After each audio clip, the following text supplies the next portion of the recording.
This is where we show you the ins and outs and everything there is to know about mobile homes. It is truly our mission to transform lives through mobile homes. So thanks for watching Franco Mobile Homes.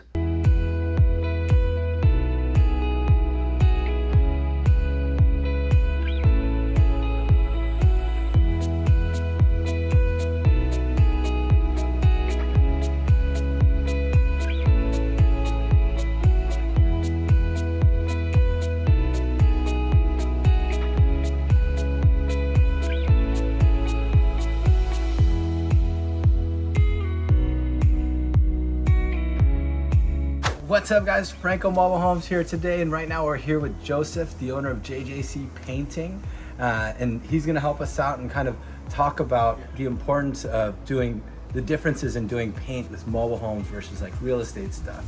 So yeah, could you tell us a bit about like the importance of the differences in paint and what to look out for when it comes to painting your mobile home, Joseph? I guess we could start with color.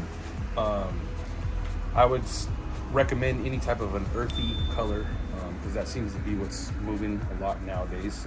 Earthy grays, earthy greens, white trim. On this particular unit here, we have like a taupe type finish. Yeah, they have like a lighter, it's on the same color families, and it's just a half the tone of actually the body, right? The trim. Mm-hmm. So that's just something that some people can do. You can also go with a white trim.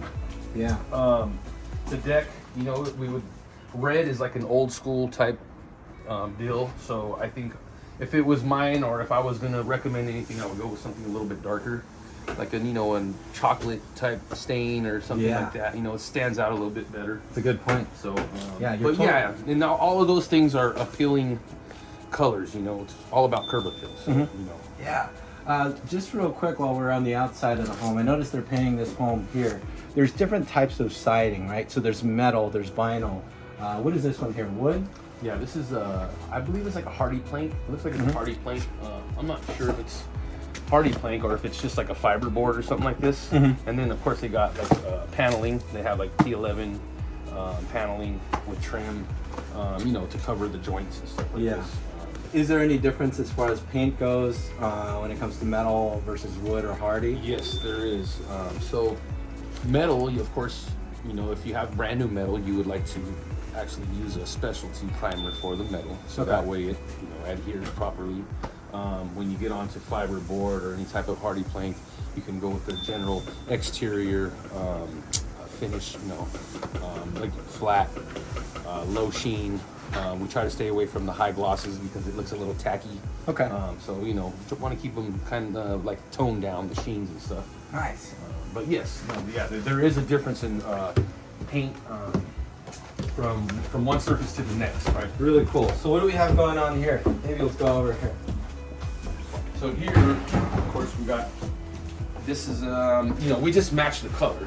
So this is we're just touching it up, sprucing it up. So this product here is a Glidden. It's an exterior flat finish product. Really good stuff. Glidden, it's flat finish. It's real thick. It sits on the surface real nice.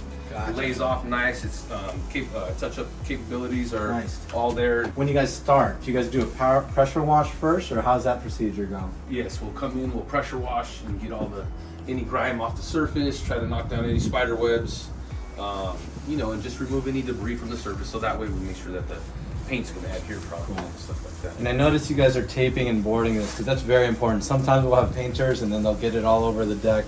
Yes. That sort of thing. So doing that correctly is always very important. Oh, yeah. So let's go on in the inside. Now, when we had this, it had many different varying colors in the home. Let's maybe go on this living room area. Pinks and yellows.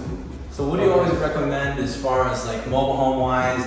Because getting the interior paint done is always one of my biggest recommendations for people. My experience, because I work with a lot of real estate folks, and they like to go with a neutral color. This particular one, they chose just white, which white's a real nice color. If somebody wants to come in, it's ready to go. They want to put an accent wall up or something like that, just to kind of make it their own. They can do that. And they don't have to worry about if it was a tan or like a gray and it didn't match their furniture or something like that. White pretty much goes with everything. Yeah. But yeah, you can throw an accent color up and, you know, now it's yours, right? You know? Yeah. So I think white, I would recommend going with the whites. Any other neutral colors, something that's pretty much an all-around color that will,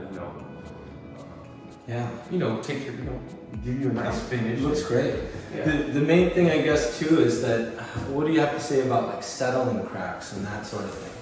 How is that taken care of? Because that, to me, always when buyers come in, we always realize that, hey, people coming into these homes, the biggest fear are these cracks that are in the median line, which really isn't usually always the biggest issue. Sometimes you'll have a home and after a year or so you see settling cracks. But what do you do to take care of that? Well, we actually would caulk the cracks. We can cut the crack out, kind of open up the crack so that way we have something for the compound to stick to. We would put a fiber tape and then we would float some compound on top of that and then we could shoot texture. Or, you just kind of caulk it. Depends on what the customer wants. If the customer is not willing to pay for something like that, all of those items do cost more. They do take more time.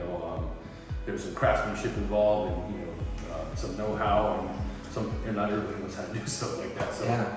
But what I would recommend, if I was going to sell it, if you're selling your unit and you want to move your unit, I would recommend maybe hiring a leveling company to come out, take a look, level it out. If this is something, and if you want to sell it as is, that's up to you. But if you're trying to get the most out of your dollar, I would say get a leveling company out here, level it out, and then you get a painter or a drywall guy, fix the cracks, paint everything. That way you don't have to worry about too much settling, right? Yeah, good point. One thing is with these mobile homes is everybody should know this, I think, is they do move, they're sitting on stilts, so you can't expect it not to crack. It's gonna happen, So even if you move into one and a year later you see a crack come, well, that's probably because when summer comes, you got everything shrinks, and then as winter comes, if things expand, you'll get squeaking in doors and stuff like that. And that even happens in single family homes, 2-story houses. We got cracks, stress cracks and stuff above windows all the time. So good point. Well, cool. Any last thoughts, basically on things to look out for when it comes to mobile homes versus that's irregular compared to single family stuff? Or? I don't know. I just think just making sure it's leveled. Making sure that you're under your house, making sure that there's no water leaking. Because if you have water leaks, actually even living in a mobile home myself, we've had water leaks, from the shower. Yeah. And what that does is now you got a weak point in your unit, and then that's where you get cracked. So the doors will actually squeak or something will happen. So cool. It's you want to keep an eye on those type of things. Appreciate it. Yeah, and thanks for doing this video with us. Yes, sir. If you guys are looking for painters or anything like that, definitely reach out to their company and thanks.